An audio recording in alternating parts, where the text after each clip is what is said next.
Lors de la lecture de la Gita, nous devons nous rappeler qu'elle est prononcée à un moment si rare pour celui qui a mis de côté la certitude et l'orgueil.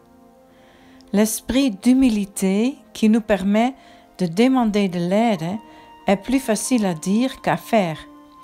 Pourtant, pour apprendre la vérité spirituelle, il est essentiel d'ouvrir le cœur. Ayant demandé de l'aide à Arjuna, entre dans un dialogue de l'esprit. Il pose ses questions sérieuses et Krishna y répond patiemment. Une façon dont ce dialogue surgit dans la vie du chercheur spirituel est d'apprendre d'un enseignant. Depuis des temps anciens, les aspirants ont commencé leur recherche en trouvant un gourou. Le dialogue de l'esprit se déroule finalement sur le plan intérieur. Toute la vie est une conversation dans laquelle Dieu et l'âme individuelle se répondent. Dieu répond à nos désirs, nous permettant de découvrir davantage de lui-même et de ses énergies. Dans ce processus de découverte de Dieu, je me découvre. La connexion entre l'âme et Dieu est un don, et c'est le cœur de l'enseignement de Krishna. Une fois cela compris, toutes les actions deviennent des expressions de ce lien intérieur avec Dieu.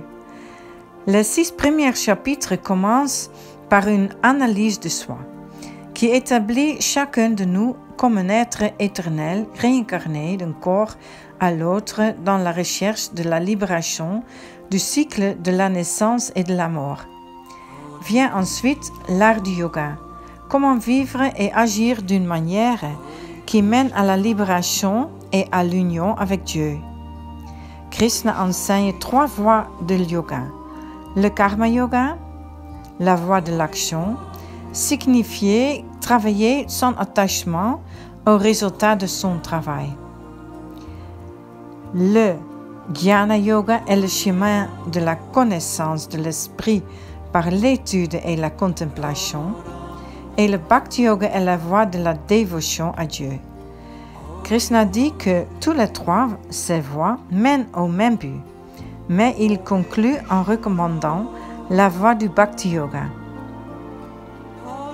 Les 6 chapitres du milieu décrivent l'être suprême transcendantal. Il contient le cœur de la Gita. 4 versets germent au chapitre 10, versets 8 à 11, qui décrivent Krishna comme la source de tout, et la vie divine partagée par ses dévots. Cette vie transforme chaque acte en une offre sacrée de dévotion menant à Krishna. Le chapitre 11, l'un des plus grands passages mystiques de la littérature mondiale, contient la fameuse vision de la forme universelle. Cette section centrale de la Gita se termine par la dévotion à Krishna, décrite en détail poétique au chapitre 12.